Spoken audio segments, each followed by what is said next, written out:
name is Joan, and I am a recovering Catholic. It has been 28 years since my last confession, and I am not sorry at all. Hi, Joan. Growing up, my life was steeped in Catholicism. My mother took myself and my two sisters to Mass every Sunday at St. Barbara's Church in Brookfield, just a few towns away. When we were old enough, we went to the parish school where we went to church some more and learned how to be good Catholics. And which seemed to me, being a good Catholic meant you went to Sunday service and then you went into the parking lot and mowed people over as fast as you can to get the hell out of there. My poor mother would be like, okay girls, hold on, watch out, watch out. It still is kind of like that, you have to be careful. My dad didn't go to church with us. He is a Protestant, which was a little bit scandalous for my mother's Irish Catholic family. He said that when he married my mom, the priest threatened to drive a stake through his heart if he didn't raise us as Catholics. But he didn't have to go to church himself. That was not included. My earliest school memories are of my first grade teacher, Sister Lorraine, who she just seemed really ancient to me at the time, but I think she was quite many years younger than I am now. And she was petite and she wore the habit of the modern nun. She didn't have the whole shebang on. And I remember this one day, early in the school year, and I hear Sister Lorraine say in a little sing-song voice, I see London, I see France, I see Joan's underpants. And I can still remember it clear as a bell today, thinking of this mortification of like, oh my God. And I couldn't figure out, like, how did she see my underpants in the first place? Because when we went to Catholic school, you had, Sister made you kneel down on the floor to make sure your skirt was touching the floor. So there was no turning up the hems, there was none of that. So I don't even know how she saw that anyway. And because they didn't want anyone to see our knees, I guess. So our skirts were in itchy black and red plaid wool. And then we wore yellow and white shirts with Peter Pan collars. And I would fancy up my uniform in first grade wearing my white patent leather go-go boots that I loved with a fervent devotion, way more than any devotion that they wanted me to have. Sister didn't wear go-go boots, she wore sensible nun shoes. They were black with black laces and black rubber soles. And she was able to move silently through the classroom and all of a sudden appear right behind you. Those shoes were like stealth nun shoes. Sister accused me of stealing flashcards that we took home for practice, and I went and cried in the cloakroom. Do you remember they called it the cloakroom? I could never understand that because I never wore a cloak, but I went in there and cried anyway. And my mom actually had to write a note saying that no, I didn't steal those 2 flashcards. There were only 48 in there. But it was too late. I had been branded a thief in front of the whole class, and surely the devil was waiting for me with open arms. Now, the first graders were the unlucky recipients of the leftover milk cartons from lunch. The warm milk tasted like something the devil would serve thieving kids like me. And I still gag when I think of it now. And that's when I learned how to tell a true lie. My first really lie that I remember. And I told Sister, I said, I'm allergic to milk, I can't drink that. And I don't even know where that came from because I didn't really know about allergies, but I must have heard of it. And maybe being branded a thief was the gateway to lying because I was so proud of being able to pull one over on Sister Underpants. I lucked out for the next few years with lay teachers, and a lay teacher means a teacher that is not a nun. The priest never taught class, just the nuns. I really wasn't sure what the priest did besides say Mass, drink wine, and make everyone everyone behave with just a glower. My sister Patty had a teacher who was a former nun that went over the wall and got married. And when they were learning multiplication tables, she would take out remember those long wood pointers? She would take it out and the kids had to put their hands on the table. And then if they didn't say it fast enough, whack, you would get it right across your hands. And one time, she hit it so hard that pointer broke and flew across the room. And let me tell you, those kids, they knew their times tables back and forth the fastest ever. And those were the days when the corporal punishment was still acceptable. Misbehaving boys would have to kneel on a ruler with books placed on their outstretched arms. And then there was our principal, Sister Judy, who was fairly petite, but she could take an 8th grade boy in each hand and bash him onto the wall. I was like, whoa. I made sure I stayed on her good side. And as part of our education, we learned about the beauty of heaven and the horror of hell. And then there was purgatory, a terrifying place between heaven and hell. And the pagan babies would go to purgatory if we did not send money in the little boxes that we got sent home. And so the money was collected to baptize the pagan babies in places far away like Africa and India.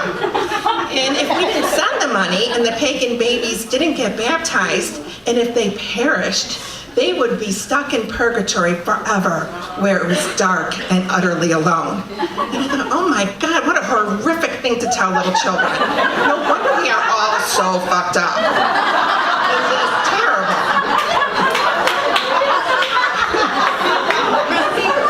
We had our own little purgatory on earth with Father Victor. Every Sunday when I was sitting in my pew, I would start my prayer. Please don't let it be Father Victor. Please don't let it be Father Victor. And I swear, when Father Long Sermon Victor came out, there was an audible moan throughout the whole church.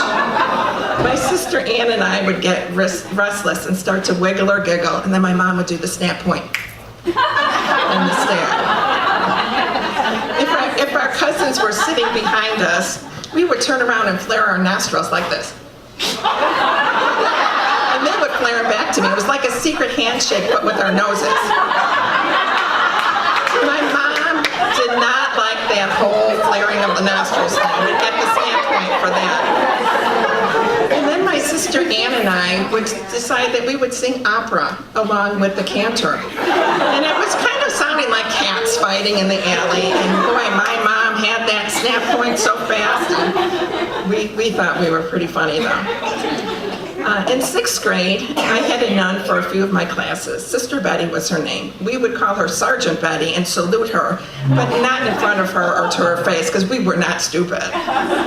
She was a tough, tough old bird, and she did not like nail polish. And I loved nail polish as much as I loved my go-go boots. And I would always have perfectly polished nails. And one day, Sister saw them and said, go into the bathroom and wash that nail polish off.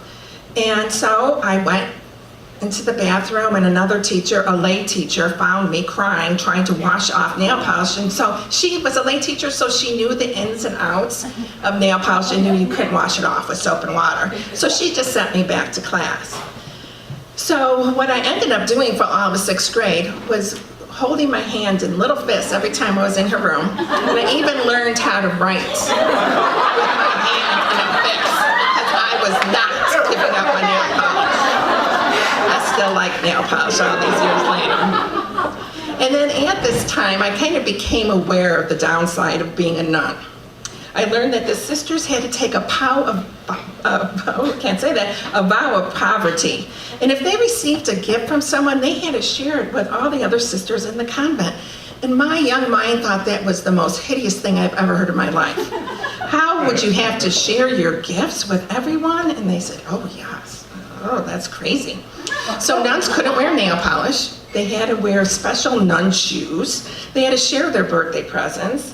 And then I figured out, that's why they were so surly. The priests got to drive around in their Lincolns, and they could take money and gifts, and they didn't have to share with anyone. They could smoke and they could drink. They were at the top of the pecking order at our school. And it seemed to me, boy, these nuns really get the short end of the stick. And then in 8th grade, Sister Pat told me that we might get the call from God. I was terrified. She said that we would get the call when it was quiet, maybe when we were going to sleep at night. So I started going to bed with cotton balls stuck in my ears every single night. Because if God was going to call me, there was no way in hell I was going to hear that. No way. And it was about this time that I would become very agitated during sermons, when the priest would rail against women. The women in the homilies were often either the Virgin Mother or the whore, raised to heaven or damned to hell. And the only one who could save this depraved woman was a man.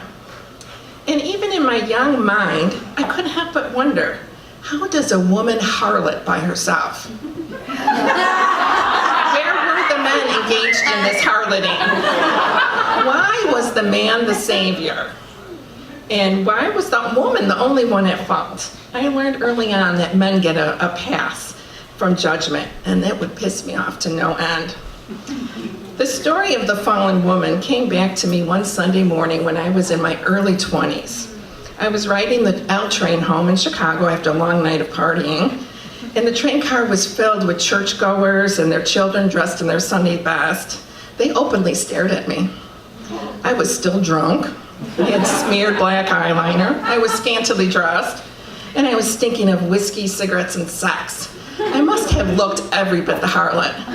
I smiled back at them, smiled at their children, and didn't really bother me with their judging because I figured I probably had a hell of a lot more fun the night before than they did. The last time I remember being lectured on the harlot during a sermon, I was at church with my former husband and my mother-in-law. My mother-in-law was a widow with 9 children. Her picture is in the dictionary next to the word saint because she did not kill any of those children. This day, as I watched the priest grab the microphone and started walking around the congregation, I thought, oh boy, this is going to be a long one. And a few minutes into his talk, he starts with the familiar story of the woman sorceress and the man that saved her. Something in me snapped. I could not be quiet anymore. I raised my hand up high. My husband looked at me, fear in his eyes. He grabbed my arm and pulled it down. What are you doing? He angrily whispered. I am asking about the man. Where is the fucking man in this story? I whispered back. He held onto my hand so tight. So I decided I'm going to stand up and get the priest's attention. So I stand up, and my husband that kind of figured out what I'm doing by now, and he grabs me and pulls me back into the pew. I don't know who I was more pissed at, my husband or the priest. And if my mother-in-law noticed the struggle, she didn't say a word because she was just used to her own ridiculous children, so she just kind of ignored what was going on. So my husband just kept his hand very, very firmly on my leg for the rest of the sermon, and I kind of fumed and glared at the priest. And then I really tried to shoot lasers into him when he ended his sermon with that the love of a good and holy man could save the sinful and wanton woman from herself. So I was a little ticked off. So not too long after that, I found myself listening to the radio, and the late Cardinal George was being interviewed, and he was asked about the possibility of women becoming priests. So I'm like, okay, I'm going to see what this guy has to say. And he answered that, something to the effect that women can't become priests because they do not physically resemble Jesus. At this point, I started to scream at the radio. I said to no one else besides me in the radio, what if I had a sex change and I had a dick and nut swinging between my legs? Could I then become a priest? The radio didn't answer. And I said, well, maybe my female DNA would taint me to the point that even a dick couldn't save me. So Cardinal George is in heaven now, and I think right now he's adding another brick on the road I'm paving to hell, just listening to me today. So today I find my spirituality based in Mother Earth, the cycles of the moon, the full moon, and the simple idea of loving others. So here I stand, 2 feet firmly in middle age, the harloting, wanton woman paving the road to hell. Anybody want to join me?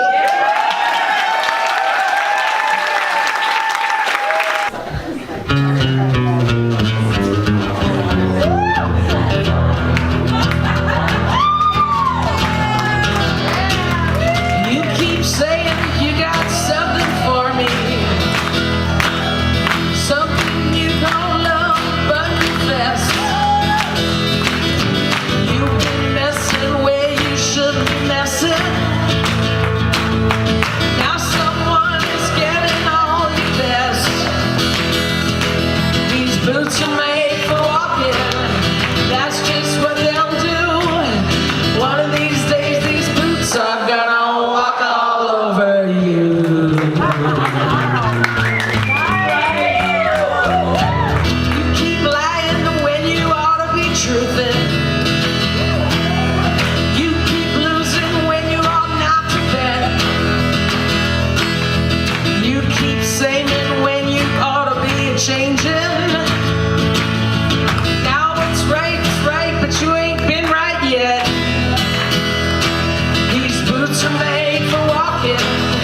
That's just what they'll do.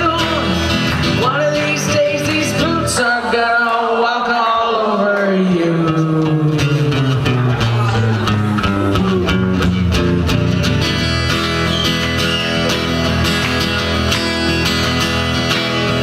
You keep playing when you shouldn't be playing. You keep thinking that you'll never get burned. Hi, you're going to hell! Just found out I found me a brand new box of matches. What he knows you ain't got time to learn. These boots are made for walking. That's just what they'll do. One of these days these boots are gonna walk all over you.